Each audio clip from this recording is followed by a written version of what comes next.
Islam, letak ajaran spiritual ini ada di ilmu tasawufnya, yang mana ini sangat gencar disebarluaskan oleh para wali dulunya. Ajaran tasawuf ini terdiri dari 3 tingkatan, yakni tarekat, hakikat, dan makrifat. Tarekat adalah jalan untuk mendekat kepada Allah, namun tidak hanya secara syariat saja, tapi juga sudah meliputi ranah batin atau olah kebatinan. Makrifat adalah pengetahuan yang diperoleh melalui akal dan kejernihan batin. Makrifat juga dapat diartikan sebuah tingkatan untuk mengetahui Allah dari dekat tanpa hijab-hijab penutup kalbu atau batin yang membuat manusia terpisah dari Tuhan. Makrifat juga sering disebut merupakan bagian dari hakikat. Sedangkan hakikat sendiri adalah tingkat terakhir dari ilmu tasawuf. Hakikat adalah sampainya seorang manusia kepada tujuannya, yakni makrifat kepada Allah, di mana di sini manusia bisa melihat, merasakan, bahkan melebur langsung dengan Sang Maha Pencipta tanpa ada sir atau rahasia lagi, dan tanpa ada sekat-sekat penutup rohani atau hijab antara manusia dengan Allah. Para ahli tasawuf menyatakan bahwa tahap akhir dari tasawuf ini adalah memahami hakikat-hakikat dari segala sesuatu seperti rahasia Al-Quran, serta ilmu-ilmu gaib atau mistik yang tidak mampu disingkap melalui pemikiran nalar biasa. Dalam Kristen, proses ini disebut sebagai penyingkapan wahyu atau revelation. Sedangkan syariat yang sehari-hari dipraktekkan oleh umat Islam itu masih berada di sisi luar atau kulit agama Islam saja. Sisi dalam atau dagingnya adalah di tasawuf itu tadi. Syariat adalah sisi luar atau eksoteris, dan hukum-hukumnya itu berlandaskan pada ajaran-ajaran fikih yang berguna untuk sisi lahir manusia saja. Ajaran syariat ini cocok untuk orang-orang yang masih berkesadaran 3D dan belum memiliki panggilan untuk mempelajari spiritual lebih mendalam. Sedangkan tasawuf adalah sisi esoteris atau mendalam dan rahasia, sisi rohani atau batin manusia. Dan untuk mempelajari ini diperlukan kejernihan batin, keheningan, dan kecerdasan serta kesadaran yang cukup tinggi.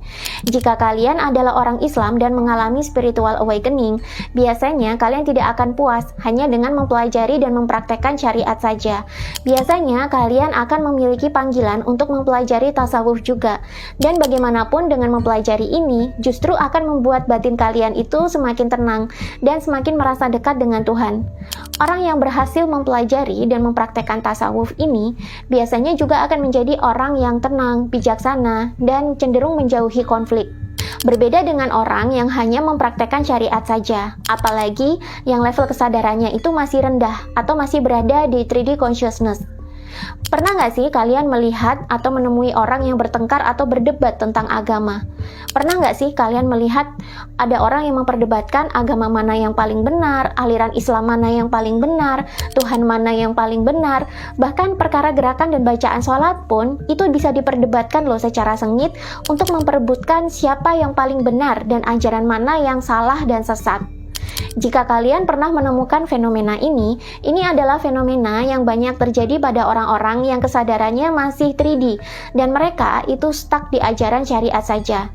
Ketika kalian sudah masuk ke ranah tasawuf, kesadaran kalian akan berkembang ke 5D dan kalian tidak akan lagi berminat untuk memperdebatkan mana yang benar dan mana yang sesat, karena sekarang fokus kalian adalah menyelami kedalaman diri kalian sendiri untuk menemukan Tuhan atau Allah. Dan kalian perlahan-lahan menyadari sendiri bahwa Tuhan sebenarnya adalah hakikat, bukanlah sosok atau pribadi yang bernama dan berbentuk. Allah adalah hakikat yang tidak mampu dibayangkan dan digambarkan. Sayangnya, orang-orang yang berkesadaran 3D inilah yang sering digunakan oleh elit politikus dan pemuka agama untuk membuat keributan politik pakai agama. Dan hal inilah yang membuat nama agama tersebut tercoreng dan membuat orang bisa muak dengan agama. Fenomena ini terjadi tidak hanya di Indonesia saja kok, tapi juga di seluruh dunia. Dan ini pernah dijelaskan oleh Dr. David Hawkins dalam buku Power versus Force berikut ini. Orang beragama namun memiliki kesadaran yang rendah, mereka adalah sasaran empuk politikus, elit, dan pemuka agama yang licik dan jahat. Dengan memposisikan umat agar terus berada dalam ketakutan akan neraka, maka umat beragama bisa dikendalikan menjadi pasukan fanatik yang bahkan bisa berkembang menjadi alat pembunuh massal dengan biaya yang sangat murah. Sedangkan umat beragama yang sudah masuk ke arah kebatinan dan memiliki tingkat kesadaran yang tinggi, mereka tidak akan bisa digunakan untuk kepentingan politik lagi. Beragamanya juga menjadi lebih kalem dan menenangkan di hati. Itulah kenapa orang-orang tasawuf biasanya tidak mau ikut campur dalam dalam hitam kelamnya politik. Mereka lebih memilih untuk menjalani jalan hidup yang tenang dan lebih bijaksana. Ini sebenarnya selaras sih dengan penjelasan Syekh Izzuddin bin Abdussalam dalam bukunya Rahasia Makrifat berikut ini. Hasil dari manusia yang telah mencapai tahap hakikat itu tidak hanya menjadi manusia yang Islam dan beriman saja, tapi juga menjadi manusia yang ihsan atau memiliki akhlak yang cenderung baik dan bijaksana. Dalam Islam ternyata ada 3 tingkatan suluk untuk menuju manzilah atau tingkatan rohani yang tinggi dalam kerajaan Allah. Tingkat pertama itu adalah Islam, di mana di sini manusia bersaksi bahwa tidak ada Tuhan selain Allah dan Muhammad adalah utusan Allah.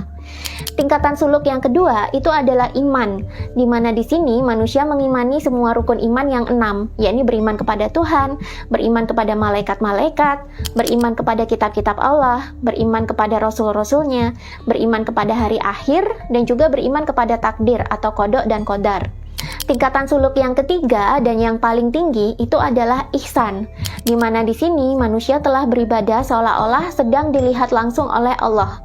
Ibadahnya menjadi sepanjang waktu, tidak hanya sebatas pada syariat saja, tapi segala perilaku dan ucapannya sehari-hari merupakan wujud beribadah kepada Tuhan tanpa putus. Batinnya juga selalu terkoneksi dengan Tuhan. Jika di tahapan Islam, manusia baru bangkit tubuhnya untuk melaksanakan hukum-hukum fikih atau syariat, maka ketika manusia mulai beriman, dia akan bangkit kolbu atau batinnya untuk pasrah, berserah, atau tawakal kepada Tuhan. Ketika manusia mulai berihsan, maka ruhnya telah bangkit atau sisi rohaninya itu telah bangkit untuk menyaksikan Tuhan langsung. Jika kalian mengalami spiritual awakening, Islam adalah proses ketika kalian masih menjalani syariat saja. Iman adalah proses ketika kalian mengalami kebangkitan spiritual dan mulai memasrahkan diri kepada Tuhan atau alam semesta. Ihsan adalah ketika kesadaran kalian sudah mulai mengalami peningkatan ke arah paradigma spiritual untuk mengalami dan menyaksikan pengalaman langsung dengan Tuhan tanpa batas, tanpa sekat pemisah, dan tanpa rahasia penutup. Tasawuf adalah cara orang-orang Islam untuk mengenali Tuhan secara zat atau esensi atau hakikat tanpa tertutup oleh hijab, dimulai dari tarikat. Orang yang sudah makrifat, dia akan menjadi orang yang syuhud.